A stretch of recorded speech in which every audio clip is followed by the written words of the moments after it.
Bungalow এসেছি। Hollong বাংলোতে salt পিট আছে, এটা হলো হলং বাংলো, হলং হাট। তো জলদাপাড়া সাফারিতে দুটো পয়েন্ট, একটা হলো জলদাপাড়া 3 নম্বর ওয়াচ টাওয়ার যেখানে আমরা গেলাম, একটা হরিণডাঙ্গা ওয়াচ টাওয়ার যেটা হলো শুরুতে একটা ওয়াচ টাওয়ারে গেলাম যেখানে কিছু দেখতে পেলাম না। সল্ট পিট ছিল একটা, শুধু একটা হাতি রাখা ছিল, হাতি ছিল পোষ্য হাতি। ওটা আমরা যে কটা হাতি দেখেছি সব কটা পোষ্য হাতি, বুনো হাতি একটাও দেখিনি, কিন্তু বুনো শুয়োর দেখেছি।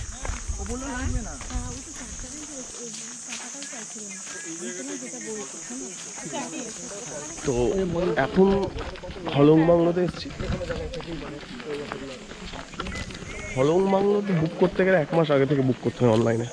আর হলং বাংলো বুক করলে এলিফ্যান্ট সাফারিটা আপনার কনফার্ম। অলরেডি হলং বাংলো যারা থাকে তাদের জন্য এলিফ্যান্ট সাফারিটা প্রায়োরিটি আগে, আর তারপর যেগুলো যদি কোনো স্লট বেঁচে থাকে দেন আউটসাইডাররা সেটা পায়। এটা হলং বাংলো সল্ট পিট।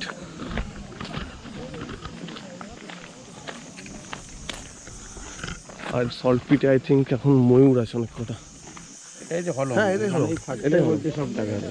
আমরা ফার্স্ট যেটা ওয়াচ টাওয়ারটা গেলাম সেটা হলো হরিণডাঙ্গা ওয়াচ টাওয়ার, তারপরে সেকেন্ড যেটা গেলাম সেটা হলো জলদাপাড়া 3 নম্বর watch tower.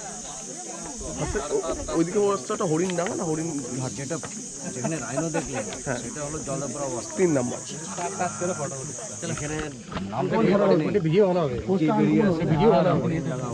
Harindanga watch tower. এখানে দুটো ওয়াচ টাওয়ার আছে, আর একটা ওয়াচ টাওয়ার, আর কোনো ওয়াচ টাওয়ার আছে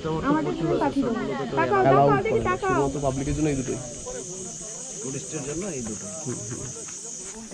ওই দূরে একটা গাছে ময়ূর দেখা যাচ্ছে, আমি জানি না ক্যামেরায় আসছে কিনা। না না না না, পাগল নাকি?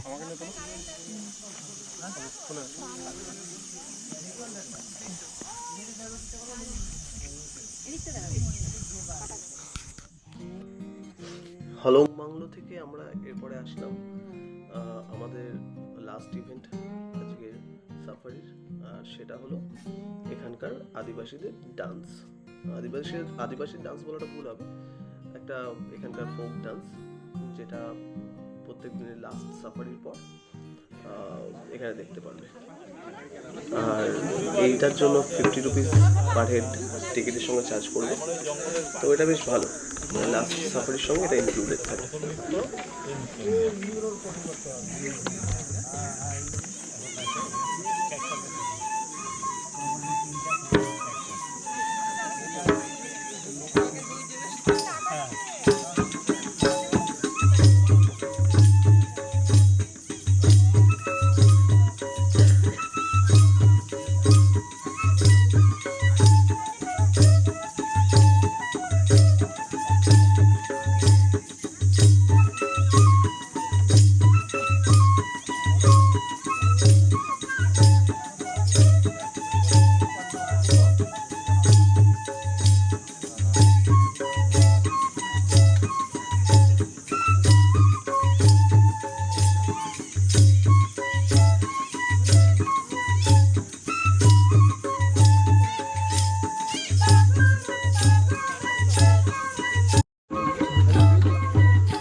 Where is that?